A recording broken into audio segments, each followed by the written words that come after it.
Hi, I'm Monica Massaglia, and I'm going to present to you my mind map for our second lecture.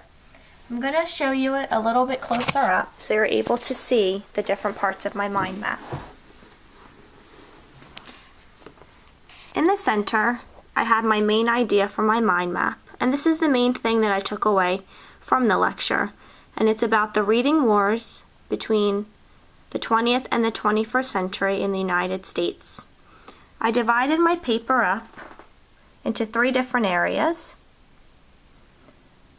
The first way to approach literacy instruction is using the phonics method. And if you look closely, I've used blue lines for this section of my mind map.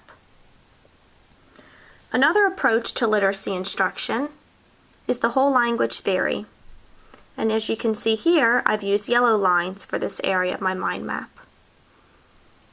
On the bottom here is the third approach, which is the balanced approach to reading instruction.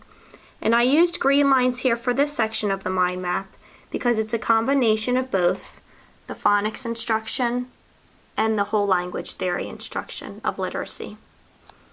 To start, we're going to go over here and discuss the phonics method of literacy instruction. Phonics instruction is how children learn to relate letters and sounds to each other. And usually with this type of instruction, the vocabulary and the text is more controlled. Another aspect of the phonics instruction is something called phonemic awareness. And this is the importance of being able to manipulate the sounds and the phonemes in words. It's believed that after decoding words and sounding them out, meaning and understanding of the text is followed. One person and researcher that really supported this idea of the phonics instruction is Rudolf Flesch, and he wrote the story, Why Johnny Can't Read and What You Can Do About It. And he believed that children should learn to read through identifying letters and relating them to letter sounds and letter combinations. If we come over here to the mind map, another aspect of literacy instruction, or another method, is the whole language theory. And through this, it's believed that reading should be child-centered and a natural process of learning. Authentic literature and books that are meaningful to children is very important with this idea and theory of literacy instruction. If books are more meaningful to children, they're better able to build on their background knowledge of the book. And with this theory, children learn to appreciate books more and foster a love of reading. If we come down here, we're going to discuss the balanced approach to reading instruction. And I use the green lines, like I said, because it's both a combination of the phonics and the whole language theory.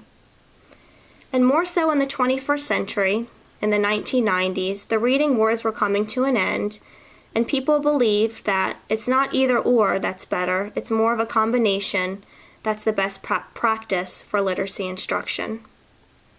And right here, it just reiterates that instruction uses a combination of the whole language and phonics instruction for optimal learning. One person that believed in this balanced approach to literacy instruction was named Patricia Cunningham. If we come down here, I talk about the National Reading Panel, and I read the article that was sent to us and learned that this was created to research best practice in literacy instruction in schools. And through this research, they discussed some important aspects of literacy instruction. They talked about the combination of phonics, of whole language theory, of phonemic awareness, of fluency, of vocabulary, and comprehension. All of these things are very important to a balanced reading program. Over here, I discussed the Literacy Research Association, which was previously known as the National Reading Conference. And this is an organization where scholars and researchers are continuously researching ways to improve literacy instruction and practices in the classroom.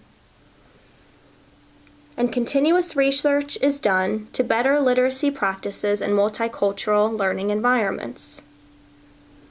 So I'm going to zoom back a little bit and you can see my complete mind map. And I hope you enjoyed it and I hope you learned something. Thank you.